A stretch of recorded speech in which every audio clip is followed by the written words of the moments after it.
Hi everyone, how's it going? Welcome back. Today I'm going to talk about the 1984 film Ghostbusters, which I have the DVD right here. Ghostbusters is one of the touchdowns of the 1980s, no doubt. When it was released in 1984, it instantly became a pop culture phenomenon. It's one of the great blockbusters of the era. It's a tentpole movie. By that I mean it appealed to many different demographics. Young people, older people, families could go see it. I mean, it was rated PG. Young people, teenagers could go see it. Older people liked it as well. So it just had, it was just one of those huge movies that was loved by a mass audience, one might say. So I think it's fair to say at the top that I don't really have anything new to say about Ghostbusters necessarily. It's really been analyzed a lot, and I'll talk about that. Maybe I can just point out a few things or just give my own personal view of the film. But like I said, I'm not trying to offer any type of new interpretation of Ghostbusters or anything like that. I'm always curious to hear what anyone has to say about a movie, even if it's a really well-known movie that's been analyzed a lot. Getting a fresh perspective from anybody, I think, is always worthwhile. So I'll do the best I can. I think the first question to think about is whether Ghostbusters is a science fiction movie, whether it qualifies to be in this video series. And I think you can make a case that it's not a science fiction movie, but it does have science fiction elements to it. There's the technology used by the Ghostbusters to trap the ghosts and everything, the proton packs and the storage system they have. So there is some of that high tech sci-fi stuff into the film. And I also think it's worth pointing out that the original script by Dan Aykroyd was about intergalactic Ghostbusters, traveling among different planets and dimensions in pursuit of evil spirits. So that original conception was very sci-fi, and some of that did trickle down into the final product. So in that case, I would make a strong case for Ghostbusters being a science fiction film. Although, as I said, it also has elements of horror, comedy, paranormal movies. It's a New York movie in many ways, so it's drawing upon many different genres, which I think is what makes it such an interesting movie to talk about as far as that goes. Also, it's a comedy as well, and I think first and foremost, and I really think that's what makes the movie work, and it's drawing upon so many other films, especially films dealing with the paranormal. I think you can draw a straight line from like going back to Rosemary's Baby, a New York movie about a haunted apartment building, okay, which we also have in Ghostbusters, to The Exorcist. I mean, we have a possession scene in this, and to something like Poltergeist from a few years earlier in 1982. And Ghostbusters took all those elements and repackaged it as a blockbuster type of movie. Clearly Aykroyd had the original idea, and the original idea was it was going to star John Belushi, Dan Aykroyd, and Eddie Murphy was the idea. Of course, John Belushi passed away in 1982, and Eddie Murphy's film career was taking off by the mid-1980s with Beverly Hills Cop and 48 Hours. So instead we get Bill Murray in the starring role, Dan Aykroyd, and Harold Ramis, who was brought in to help with the script as well, but plays Egon, Ernie Hudson as Winston, and we have Sigourney Weaver, coming off of Alien, and Annie Potts as Janine, and just also a lot of really good character actors. William Atherton as Walter Peck, famously.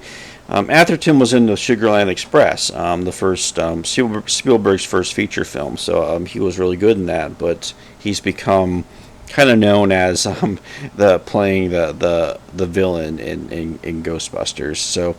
So the cast they brought together was really good. And it's also thinking about it as a Saturday Night Live movie, with especially with the presence of Murray and Aykroyd. I think the audience's connection with Saturday Night Live and this movie, I think, really helped it along. And of course, Harold Ramis was not on Saturday Night Live, but I know he was big in National Lampoon. Rick Moranis in the film as well, from SCTV.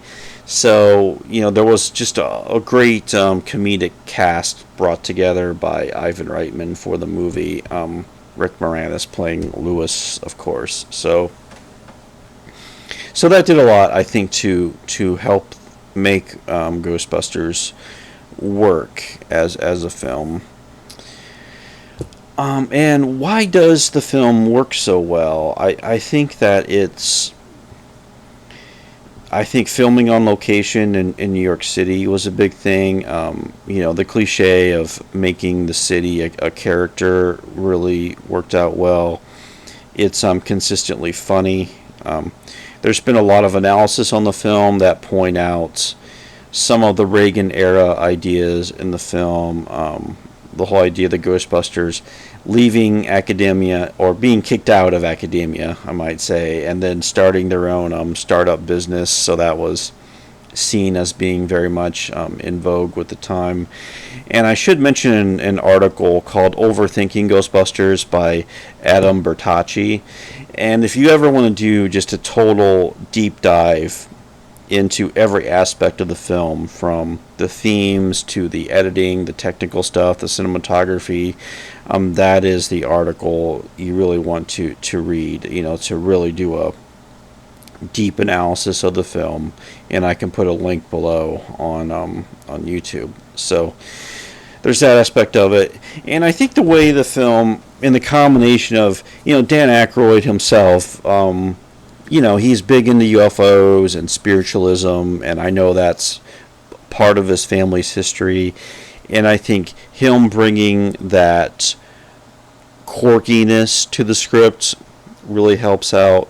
You have Bill Murray as being the irreverent Bill Murray, watching it this time, with his wisecracks and his kind of, nonchalant attitude really works in the film. It is curious watching the movie, though. I mean, some of the things Murray does in it, like, I notice he hits people a few times, and there is kind of a cruel streak that Bill Murray brought to the character, but at the same time, he has enough, I think, brought enough of a soft edge to his performance where his character is immensely likable, even though he does some unlikable things. And Harold Ramis as the brains of the Ghostbusters is really funny, really good as well.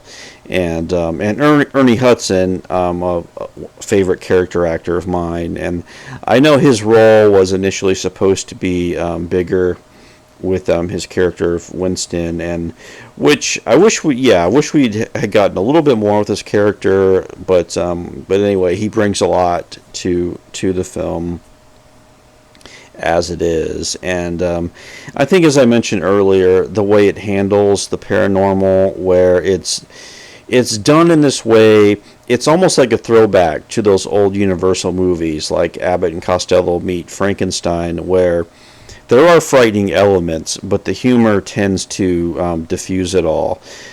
Especially in the scene when with Bill Murray and Sigourney Weaver, when she's possessed by the spirit, and it's sort of like The Exorcist. But the way the scene is played, it's not frightening in any way. It's actually quite funny. The way tonally, the way the scene works, and I think even in the beginning scenes in the library where the ghosts are there, at the hotel, of course, was Slimer, and Bill Murray saying he slimed me. So the film manages to be suspenseful and frightening or scary on some levels, but the humor manages to diffuse it all, and it really works well throughout the movie. Yeah, and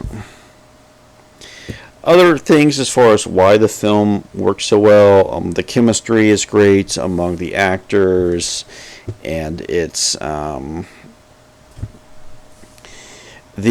the story is compelling as well. Where there's almost this sociological aspect of the film, where what would society look like if there were these paranormal things actually happening, where there's that great montage scene where they're kind of becoming celebrities, they're getting a reputation as stopping all this paranormal activity, and they're in the front of all these magazines and everything.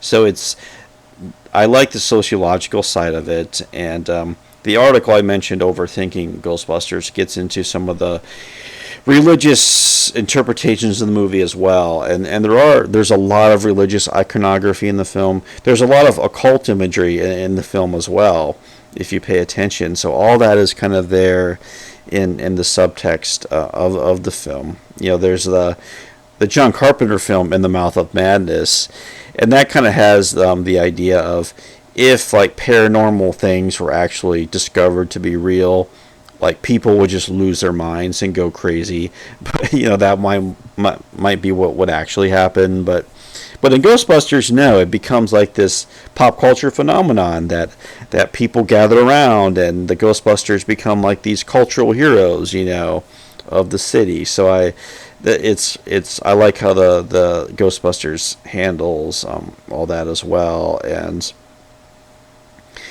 yeah, but the comedy works well in it. Rick Moranis, I think, is so good, so funny in the movie, and I think that's one of as Lewis, his character. Sigourney Weaver, she is skeptical of the Ghostbusters, and yet she's this kind of independent woman who is brought into all this paranormal activity, and I think her character's arc is interesting in the film. So there's just a lot there, and I think the politics of the movie, where the Ghostbusters are at the mayor's office, and there's that line about they're trying to convince the mayor to let, because they've been thrown in prison by the EPA for violating standards, and they convince the mayor, millions of registered voters would be grateful, if you let us go. So there is like kind of like this political side to the film.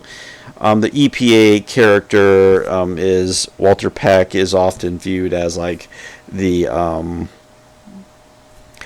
big government, the face of big government, messing everything up for private business people and everything. And you can take those interpretations only so far, but yeah, it is interesting. Yeah, it is funny with his character, but the film is so it's such a good-natured film as well, even though there are characters we don't like no one dies in the film. There is like a real, it's not a mean movie necessarily at all. It's a movie that I think makes people have a great time with it, and I think that's really important as well with Ghostbusters. And yeah, and so I think I'm just going to stop it there. Like I said, I don't have a ton of awesome insights in Ghostbusters, other than it's just one of the most entertaining movies ever made, I think. And I think we could talk a long time about why that is. I had the VHS when I was a kid, and it was just one of those you put on rotation. You just watched it all the time, and it was you never got tired of it. It was just a special movie in that way. I think it's just the tonal mix of it, where you have the paranormal horror stuff, but you got the comedy, and you have all of these elements thrown together that really make it work. And it's such a snapshot of the mid 1980s and the cultural mores at the time, and whether the film is pushing against them or reinforcing cultural mores. I think you can debate that as far as how that goes. And but anyway, yeah. So those are my thoughts on Ghostbusters. And be curious if anyone else has any thoughts out there on Ghostbusters, or aspects of the film no one's ever talked about before, or your own personal memories or takes on the film. Be happy to hear it. So anyway, thanks for watching. I'll see you later.